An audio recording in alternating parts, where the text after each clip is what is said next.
தமிழகத்தில் ஆணவ கொலைகள் தொடர்ச்சியாகவே நடைபெற்று வருகின்றன.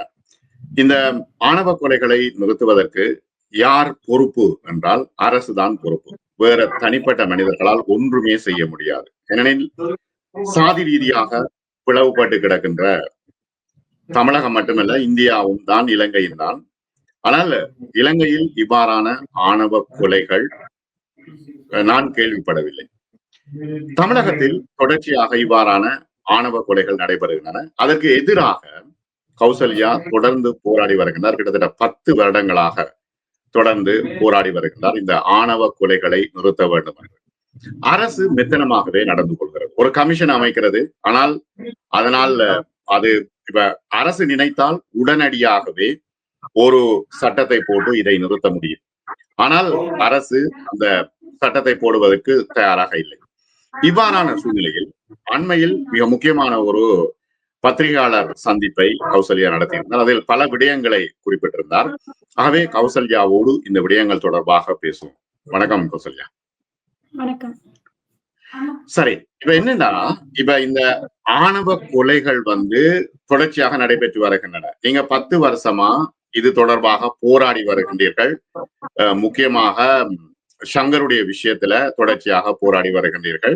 மிக முக்கியமான ஒரு பிரஸ் கான்பரன்ஸை இந்த நேரத்துல நீங்கள் வைத்திருந்தீர்கள். இந்த ஆணவ கொலைகள் இந்த 10 வருடத்துல எப்படி இருக்குது? ஏனெனில் நீங்கள் தொடர்ச்சியா புள்ளி விவரங்கள் எடுக்கிறீர்கள், அதுக்கு போராடுகின்றீர்கள், சமூக இயக்கங்களோடு சேர்ந்து செமினார்கள் வைக்கின்றீர்கள். ஆகவே இந்த ஆணவ கொலைகளினுடைய நிலைமை என்ன இப்ப? நிறைய நடந்துட்டு இருக்கு அப்படின்னு தான் சொல்ல முடியும். முன்னாடி எல்லாம் வெளி உலகத்துக்கு ஒரு பொண்ணும் பையனும் பிசில இருந்து தலித்துக்குள்ள திருமணம் பண்ணினாதான் ஆணவ படுகொலை நடக்குது அப்படின்னு ஒரு பொதுவான போக்கு இருந்தது. அது இல்ல, அது மட்டும் அவங்களுக்கு மட்டும் அது நடக்கல. ஒரே சாதிக்குள்ள பிசிக்குள்ளேயே திருமணம் பண்ணிக்கிட்டாலும் ஆணவ படுகொலை நடக்குது. ஒரே சொந்தத்துக்குள்ள பண்ணிட்டாலுமே நடக்குது அப்படிங்கறதுதான் இப்ப தமிழ்நாட்டுல இருக்கிற சூழலா இருக்கு. தொடர்ச்சியா ஒரு மாதத்துக்கு 2ல இருந்து 3 ஆணவ படுகொலைகள் நடக்குது. அதுலயும் கொலை பண்ணப்படுறவங்களோட வயது 20 வயதுல இருந்து ஒரு 30 வயதுக்குள்ளேயாதான் இருக்கு. அப்போ நிறைய இளைஞர்கள் ஏன்னா அடுத்த சமுதாயம் அப்படிங்கிறது ஒரு இளைஞர்களை தான் இந்த சமுதாயம் காமிக்குது. அப்போ இத்தனை இளைஞர்களையும் சாதிக்காகவும் பணி கொடுத்துட்டே இருந்தா எந்த சமுதாயத்தை கட்டமைக்க போறாங்க அப்படிங்கிற ஒரு கேள்வி இருக்கு. ஏன்னா சாதிக்காகவும் மதத்துக்காகவும் உயிர்களை எடுத்துட்டே இருந்தா அடுத்த சமுதாயமா நீங்க எதை கொண்டு வர போறீங்க அப்படிங்கிற ஒரு கேள்வி இருந்துட்டே இருக்கு. ஆனா என்னன்னா, இப்ப பாருங்க, இவ்வளவு வளர்ந்த உலகம், இவ்வளவு படிச்ச உலகம், இப்ப உண்மையில பொருளாதாரத்துல வளர்ந்துட்டா, இப்ப இங்க வெளிநாடுகளை பொறுத்தளவுல சாதி இருக்குது, நிச்சயமா இருக்குது, சாதியம் இங்க இருக்குது, சாதி பார்க்கிறார்கள். ஆனா இப்ப வெள்ளக்காரர்களையோ அல்லது ஆப்பிரிக்கனையோ திருமணம் முடித்தா அது எந்த பிரச்சனையும் இல்லை. அங்க எங்க போய் சாதியை பார்க்கிறது? ஆனா உள்ளுக்குள்ள சாதி இருக்கிறது. ஆகவே இப்ப இவ்வளவு இந்த படித்த உலகத்துல நீங்க இவ்வளவு செமினார் வைக்கிறீர்கள், இவ்வளவு இளைஞர்களை சந்திக்கிறீர்கள், ஏன் இதை தவிர்க்க முடியாம இருக்கு? எங்க சிக்கல் இருக்கு? ஏன்னா இப்ப வர ஜெனரேஷன்ல இந்த சாதியத்தை பத்தி, இந்த சாதியம் எவ்வளவு கொடூரமானது அப்படிங்கறத பத்தி நம்மளால சொல்லி கொடுக்க முடியும்.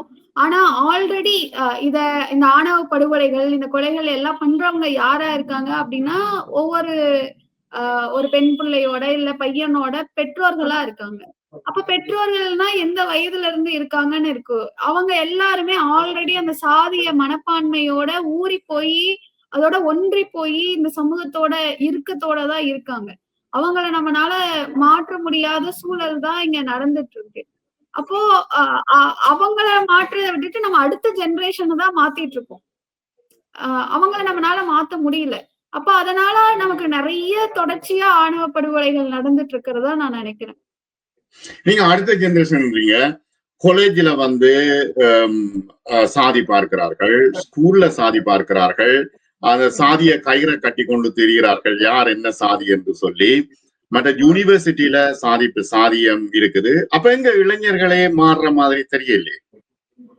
ஆஹ் மாற்றம் ஓரளவுக்கு நடந்துட்டு இருக்குன்னு தான் சொல்ல முடியும். ஒரே அடியா மாறிடுச்சு அப்படின்னு சொல்ல முடியாது. ஏன்னா நீங்க சொன்ன மாதிரி பள்ளிகள்ல குழந்தைகள் கூட இப்ப இது பண்ணிட்டு இருக்காங்க. அதற்கான ஒரு விழிப்புணர்வையாவது நம்மளால இப்ப ஏற்படுத்த முடியுது. இந்த 10 ஆண்டுக்கு முன்னாடி அது கூட இல்லாம இருந்தது. ஆணவ படுகொலைனா என்னன்னு தெரியாம இருந்தது. சாதி மறுப்பு திருமணம் பண்ணுனா எங்க போகணும், யார் அணுகணும் அப்படின்ற எந்த இதுவுமே நமக்கு தெரியாம தான் இருந்தது. அப்போ நம்ம அந்த ஓரளவுக்கு வளர்ச்சி அடைஞ்சிருக்கோம் அப்படின்றதுதான் உண்மையா இருக்கு. நீங்க நம்ம நினைக்கிற அளவுக்கு நடக்கலனாலும் ஏதோ ஓரளவுக்கு நடந்திருக்கு. இப்ப உங்களுடைய அமைப்புகள் மூலமாக பல செமினார்கள் வைக்கிறீர்கள். அங்க அவர்களுடைய கருத்து என்னவா இருக்கு? இளைஞர்கள் என்ன சொல்றாங்க? நீங்க என்னத்தை அவர்களுக்கு புகட்ட விரும்புகிறீர்கள்? சிலரை பொறுத்தளவுக்கு அத சாதிய மனப்பான்மையோட இருந்தாலும் அந்த செமினார்ஸுக்கு அப்புறமா புரிஞ்சுக்கிட்டோம் அப்படின்னு சொன்னாங்க நிறைய பேர். அதே போல அவங்களுமே சாதி மறுப்பு திருமணங்கள் பண்ணிப்போம் அப்படின்றதையும் அவங்க இது பண்ணாங்க. அப்போ சின்ன சின்னதா மாற்றங்கள் தானே நம்மளால ஏற்படுத்த முடியும். ஏன்னா ஒரு அரசு செய்யறதுக்கும் ஒரு தனிப்பட்ட இயக்கங்கள் செய்யறதுக்குமான வேறுபாடு அதுவாதான் இருக்கு. இப்ப சாதி மறுப்பு திருமணம் செய்தால் சாதி இல்லாம போய்விடும் என்று கருதுகின்றீர்களா நீங்க உங்களோட அனுபவத்துல? சாதி மறுப்பு திருமணம் பண்ணுனா கண்டிப்பா சாதி ஒழியும் அப்படிங்கறதா என்னோட நம்பிக்கை.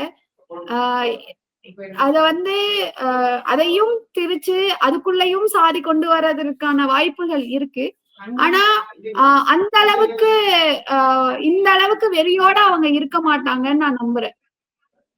இப்ப அரசியல் கட்சிகளை பொறுத்தளவுல சாதிதான் முதலாவது எல்லா இடங்கள்லயும். பிஎம்கே முதலாவது சொன்ன என்னன்னா நாடக காதல் செய்கின்றார்கள் என்று சொல்லி எப்படி பிஜேபி நோத்துல சொல்லுதோ அதே போல லவ் ஜிஹாத் என்று சொல்லுதோ அதிண்ட ஒரு மறு வடிவம் தான் பிஎம்கேனுடைய பாட்டாளி மக்கள் கட்சியினுடைய அந்த நாடக காதல் என்ற விஷயம். ஆகவே இவ்வாறான ஒரு சூழ்நிலையில் சாதியத்தை வைத்து தான் வாக்கு கேட்கின்ற ஒரு அவலமான நிலைமை இருக்கின்ற நிலையில இது எப்படி மாற்றக்கூடிய அரசாங்கம் நினைத்தாலும் மாத்த இயலுமா? இப்போ நிறைய சாதி மறுப்பு திருமணங்கள் பண்ணிக்கிறவங்களுக்கு பாதுகாப்பு அப்படிங்கிற ஒரு உறுதி இல்லாம இருக்கு. அத அரசுதான் செய்ய முடியும். ஏன்னா தன்னோட மக்களை பாதுகாக்க வேண்டிய கடமை அரசு கிட்டதான் இருக்கு. தனிப்பட்ட ஒரு இயக்கங்களோ இல்ல மற்றவர்களோ அதை செய்ய முடியாது.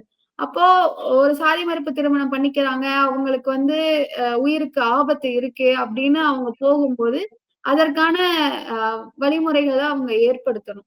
அப்படி ஏற்படுத்தாம என்ன பண்ணிடுறாங்கன்னா அங்கேயே பஞ்சாயத்து பேச ஆரம்பிச்சிடுறாங்க. போலீஸ் ஸ்டேஷன்ல வச்சு பொண்ணுகிட்ட பேசி அவங்க வீட்டுக்கு அனுப்பி வைக்கிற சூழல் இன்னுமே நடந்துட்டு இருக்கு. இவ்வளவு ஆணவ படுகொலைகள் நடந்துட்டுமே. அதே போல எத்தனை ஆணவ படுகொலைகள் நடந்திருக்கு அப்படிங்கிறதுக்கான ஒரு லிஸ்டே தமிழ்நாட்டுல கிடையாது. ஏன் அப்படின்னா அது ஒரு தனி குற்ற வகை அப்படின்னு வகைப்படுத்தப்படல. எல்லாமே ஒரு வெறும் கொலைகளாவோ இல்ல எஸ்சி ஆக்ட்ல இருந்தா பதியப்பட்டிருக்கு. அப்போ நம்ம இதுக்கான ஒரு வரையறையை கொண்டு வரும்போது இவ்வளோ நடந்திருக்குன்னு அதுல பதிய வைக்க முடியும். அதே போல வெறும் ஆணவ படுகொலை மட்டும் இங்க பிரச்சனை இல்லை. ஆணவ குற்றங்கள் இருக்கு. மனதளவுல அவங்க கொடுக்கிற சிக்கல்கள் எல்லாம் அதற்குள்ள யாரு பொறுப்பாவா? ஏன்னா அவங்களுக்கு வீடு சாதி மறுப்பு திருமணம் பண்ணவங்களுக்கு வீடு கிடைக்காது. மென்டலி பேரண்ட்ஸ்னால அபியூஸ் நடக்கும், சொந்தக்காரங்கனால நடக்கும், சுத்தி இருக்கவங்கனால நடக்கும். இந்த மாதிரியான ஏன்னா கடத்திட்டு போவாங்க, மந்திரிகம் வைப்பாங்க, இது மாதிரியான நிறைய வேலைகள் செய்வாங்க. அது எல்லாமே குற்றங்கள்ல தான் வரும். குற்றங்கள்னு பார்த்தோம்னா அவ்வளவு குற்றங்கள் இருக்கு. சரி, குற்றங்கள் முடிஞ்சு இந்த கொலைகள் எல்லாம் நடந்த அப்படின்னா பாதிக்கப்பட்டவங்களுக்கு ஒரு மறுவாழ்வு அப்படிங்கிறது ஒண்ணு இருக்கு. அதற்கு இந்த அரசு என்ன செய்யணும்னு இருக்கு. அதற்கான எந்த வரையறையுமே இல்லாததுனாலதான் நம்ம தனி சட்டமே நம்ம கேட்கிறோம். அப்போ இதையெல்லாம் செய்யும் போது ஓரளவுக்காவது ஆணவ படுகொலையை நம்மளால தடுக்க முடியும். முற்றிலும் இது குறைஞ்சிரும் அப்படின்னு சொல்ல முடியாது.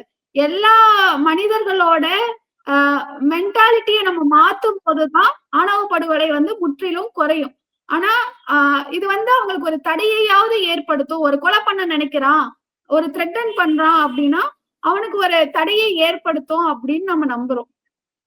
இப்ப எஸ்எஸ்டி வந்து போதாதா, அந்த ஆக்ட் வந்து போதாதா இந்த விஷயங்களை சாதிக்கிறதுக்கு? எஸ்சிஎஸ்டி ஆக்ட் போதாதனாலதான் சொல்றேன். இப்போ சங்கர் உயிரோட இருந்திருந்து நான் செத்து போயிருந்தா இத எந்த வழக்குல நம்ம பதிவு பண்ண முடியும்? எஸ்சிஎஸ்டி ஆக்ட்ல எப்படி போட முடியும்? இப்போ மத்த வழக்குகள்ல எடுத்துட்டா இப்ப கண்ணகி முருகேசன் வழக்குல கண்ணகிக்கு எஸ்சிஎஸ்டி ஆக்ட் எப்படி போட முடியும்? அவங்களும் தானே பாதிக்கப்படுறாங்க. 2 பேருமே திருமணம் பண்ணிக்கிறதுனாலதான் இது நடக்குது. அப்ப இது ஒரு தனி குற்ற வகை. இந்த குற்றத்த பண்றவங்க யாரா இருக்காங்கன்னா, அந்த பெண்ணோட வீட்ட சார்ந்தவங்களாவோ, இல்ல பையனோட வீட்ட சார்ந்தவங்களாவோ இருக்காங்க. தன்னோட மகள அண்ணன் கொல்றது, அப்பா கொல்றது, தங்கச்சி அ அந்த அம்மா கொல்றது, இது மாரி தான் இருக்கு. அப்போ இது வந்து ஒரு சொத்து தகராறுக்கோ, இல்ல வாய்க்கால் வரப்பு தகராறுக்கோ நடக்கிறது இல்ல. இது பியூரா சொல்லப் போனோம்னா, அவங்களுக்கு வந்து அவங்க குடும்ப கௌரவம் வந்து இந்த பொண்ணு போயிட்டதுனால கெட்டு போயிடுதுன்னு சொல்லி இவ்வளவு ஒரு பெரிய கொலைய பண்றாங்க. ஆனா என்னன்னா, இப்ப மெட்ராஸ் போன்ற நகரங்கள்ல, சென்னை போன்ற நகரங்கள்லயும் இந்த பிரச்சனை இருக்குதா? ஆமா, சென்னையிலயும் இது நடக்குது. எடுத்துக்காட்டுக்கு சொல்லணும்னா, போன வருஷம் பள்ளிக்கரணையில ஒரு இன்சிடென்ட் நடந்தது. அந்த பையன வெட்டி கொன்னுட்டாங்க. அந்த பொண்ணு வந்து அ அவங்களே சூசைட் பண்ணிட்டாங்க. ஏன்னா நீதி கிடைக்கல அப்படின்றதுனால. அதான் அடுத்தது இன்னும் ஒரு விஷயம் என்னன்னா, இப்ப இருக்கிற சூழ்நிலையில தலித்துகளுடைய ஒரு ஆபத் பாந்தவனாக இருக்கின்ற திருமாவளவனுடைய கட்சி இது தொடர்பாக என்ன செய்யுது? அவங்க வந்து தொடர்ச்சியா ஆணவ படுகொலைக்கு தனி சட்டம் வேணும்னு அரசுக்கு நெறைய அழுத்தங்கள் குடுத்துட்டு இருக்காங்க. போராட்டங்கள் பண்றாங்க. மக்கள் கிட்ட அது சம்பந்தமா பரப்புரை செய்றாங்க. இது எல்லாமே அவங்க களத்துல செய்யறத நான் பார்த்திருக்கேன். ஆனா இப்ப பொருளாதார முன்னேற்றம் அடைந்தவர்களும் இப்ப தலித்துகள் கூட நல்லா படிச்சு நல்லா முன்னேற்றம் அடைந்தவர்கள் இருக்கிறார்கள். அவர்களால கூட இந்த பிரச்சனையை சமாளிக்க முடியாம இருக்கா? அப்படியா? ஆ இருக்கு. அப்படிதான் உண்மையா இருக்கு. ஏன்னா பொருளாதாரத்தையும் தாண்டி இங்க சாதியம் வந்து ரொம்ப வேரூன்றி இருக்கு அப்படின்னு தான் நம்ம சொல்ல முடியும். சரி. இப்ப அரசாங்கம் கொண்டு வந்த இந்த ஆணையம், அதாவது ஆணவ படுகொலைக்கு எதிரான ஒரு சட்டத்தை கொண்டு வருவதற்காக பரிசீலிக்கப்பட வேண்டிய விஷயங்கள் தொடர்பான ஆணையம். அது என்ன செய்தி இப்ப? 2 மாதங்கள் ஆச்சு அந்த ஆணையம் அமைச்சு. ஆ அதுல என்ன போட்டிருந்தாங்க அப்படின்னா, பாதிக்கப்பட்டவங்கள போய் சந்திக்கணும் அப்படின்னு போட்டிருந்தாங்க. இன்னொன்னு வந்து இது சம்பந்தமா செயல்படுற செயல்பாட்டாளர்கள போய் சந்திச்சு அவங்களோட கருத்து கேட்கணும். மக்கள சந்திச்சு இது அவங்களோட கருத்து கேட்கணும். அதற்கப்புறம் தான் ஒரு வரையறைய குடுக்கணும் அப்படின்னு சொல்லி, இப்ப வரைக்கும் எனக்கு தெரிஞ்சு எந்த விக்டிம்ஸையும் அவங்க பார்க்கல. எந்த ஆக்டிவிஸ்டையும் அவங்க பார்க்கல. என்ன காரணம்? என்ன காரணம் அப்டின்னா, அரசு வந்து எல்லாத்துலயும் எப்படி ஒரு மெத்தனமா இருக்கோ, அதே மாரி இதுலயும் ஆ நடந்துக்கிறாங்க அப்டின்னு தான் தோணுது. இப்ப உங்களோட வழக்குல கூட நிறைய பிரச்சனைகளை நீங்கள் குறிப்பிட்டிருந்தீர்கள். இப்ப முதலமைச்சரை சந்திச்சிருக்கிறீர்கள். நீங்கள் தொடர்ச்சியாக மனுக்களை போடுகின்றீர்கள். அவசர வழக்காக உங்களுடைய வழக்கை எடுக்க வேண்டும் என்று சந்திக்கல. கடிதம் கொடுத்திருக்கிறீங்க. சந்திக்கிறதுக்கு முயற்சி பண்ணோம். நெறைய கடிதங்கள் குடுத்தோம். நெறைய பரப்புரை செஞ்சோம். ஆ நெறைய கருத்தரங்கங்கள் நடத்தினோம். எவிடன்ஸ் சார்ந்து அவங்க ஒரு 28க்கு மேல கருத்தரங்கங்கள் நடத்துனாங்க. இது மாரி தொடர்ச்சியா நம்ம ஒவ்வொரு ஆணவ படுகொலை நடக்கும்போது தனி சட்டம் வேணும்னு நெறைய போராட்டங்கள் நம்ம முன்னெடுத்திருக்கிறோம். மற்றவர்கள் நடத்துற போராட்டங்கள்லயும் நம்ம கலந்திருக்கோம். ஆனா இப்ப போராட்டங்கள் இப்ப எதிர்கட்சியா இருக்கும் பொழுது ஒவ்வொரு கட்சிகளினுடைய நிலைமை வேற. திராவிட முன்னேற்ற கழகம் ஆமா. எங்க உங்களுக்கு வழக்குல நீங்க கேட்டீங்க இல்லையா? என்ன ஆயிடுச்சு அப்டின்னா 2020ல வந்து நாங்க ஆ அப்பீல் போனோம். A1 அக்யூஸ்ட் ஆன வந்து சின்னசாமி அவர வந்து ஆ ரிலீஸ் பண்ணிட்டாங்க. அத அது வந்து மேல்முறை உங்களுடைய அது உங்களுடைய தந்தையா சின்னசாமி? ஆமா, ஆமா, ம், ஆமா. ம், ம். அவர சொல்லுங்க. வந்து அ ரிலீஸ் பண்ணிட்டாங்க. ஸோ அவர இது பண்ணி நாங்க சுப்ரீம் கோர்ட் போயிருந்தோம். அப்போ போயி 2020ல போனது. இப்போ 2025 இந்த 26 ஜூன் வந்துச்சுன்னா 6 வருஷம் ஆகப்போகுது. 5 1/2 வருஷம் ஆச்சு. அ இன்னும் எங்க வழக்கு கிடப்புல இருக்கு அப்படிங்கிறது தான் என்னோட குற்றச்சாட்டா இருக்கு. ஏன்னா அரசு வந்து அத விரைந்து நடத்தி இருக்கணும். ஏன்னா இது ஒரு SC/ST ஆக்ட். அது இல்லாம ஆணவ படுகொலை அப்படின்னு தமிழ்நாட்டுல முதலா ரொம்ப டே லைட்ல நடந்த ஒரு இன்சிடென்ட் வந்து எங்களோடது. அப்படி இருக்கிற ஒரு இன்சிடென்ட்ல அப்ப இருந்த எதிர்க்கட்சி தலைவரா இருந்த ஸ்டாலின் அவர் வந்து சொன்னாரு, கௌசல்யாவுக்கு துணை நிற்போம். இளம் வயது இளைஞர் சங்கரோட உயிருக்கு நீதி வேணும். இந்த வழக்கு வந்து தண்டனை குறைப்பாதான் இருக்கு. அது வந்து உரிய நீதி வேணும் அப்படின்லாம் அப்ப சொல்லியிருந்தாரு. அப்போ சொன்னவர் இப்போ ரொம்ப அத நடத்தாமையே இருக்கிறது அப்படிங்கிறது. அதுவும் இல்லாம நாங்க அப்பீல்ல வந்து ஃபாஸ்ட் ஹியரிங் போட்டப்போ அவங்க கவர்மெண்ட் சைடு வந்து என்ன பண்ணிட்டாங்கன்னா, எங்களுக்கு 6 மாத காலம் வேணும் அப்படின்னு சொல்லிட்டாங்க. அப்போ 5½ வருஷத்துல 6 மாதம் எத்தனை 6 மாதங்கள் இருக்கு? அப்படி இருந்தும் ஏன் அவங்க செய்யல அப்படிங்கிறது தான் எனக்கு குற்றச்சாட்டா இருக்கு. ஆனா இப்ப ஒரே ஒரு காரணம் என்னன்னா, எலெக்ஷனுக்கு ஆக வேண்டிய அல்லது இப்ப எலெக்ஷன் வரக்கு முதல்ல இப்ப எவ்வளவு காலம் இது இந்த வழக்கு இழுபட்டு கொண்டிருக்குது. இப்ப இல்லையே பிரச்சனை வந்து தொடர்ச்சியாக இப்போ 10 வருஷமா இருக்கிற பிரச்சனை இல்லையா? ஆமா. அப்ப வந்து இப்ப எலெக்ஷனுக்காக பயப்படுகிறதா? அந்த சாதி ஓட்டுகள் வந்து திமுகவுக்கு வராதென்று பயப்படுதா? எனக்கு அப்படிதான் தோணுது. இதை தாண்டி வேற என்னவா இருக்க முடியும் அப்படிங்கிற ஒரு கேள்வி எனக்குள்ள எழுது. இது இல்ல அப்படின்னா வேற என்னவா இருக்க முடியும்? இப்ப துணை கட்சிகளும் கூட நெருக்கடி கொடுக்க முடியாம இருக்கா? இப்ப திருமாவளவனும் ஒரு 4 சீட்டுக்கா CPI, CPM அவங்க எல்லாருமே வந்து நெருக்கடி கொடுத்தாங்க. வழக்க வந்து விரைந்து நடத்தணும், ஆணவ படுகொலைக்கு தனி சட்டம் இயற்றணும், அது மாதிரியான எல்லா முயற்சிகளுமே அவங்க வந்து என்னோட சார்பாவும் அவங்க செஞ்சாங்க.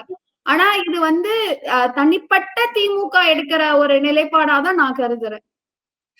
இப்ப ஒரு கையெழுத்தோட முதல்வருடைய ஒரு கையெழுத்தோட இத வந்து சட்டமாக்க முடியும். ஏன்னா அவ்வளவு பலம் பாராளுமன்றத்துல அவர்களுக்கு இருக்கிறது. அப்ப அவர்கள் அப்ப அதற்கான காரணம் இப்ப வேற யார்கிட்ட போய் கேட்கறது பிரச்சனை. இப்ப அதிமுக வந்து பிஜேபியோட சேர்ந்து இருக்குது. ஆகவே அவங்க கிட்ட எல்லாம் கேட்கவே முடியாது.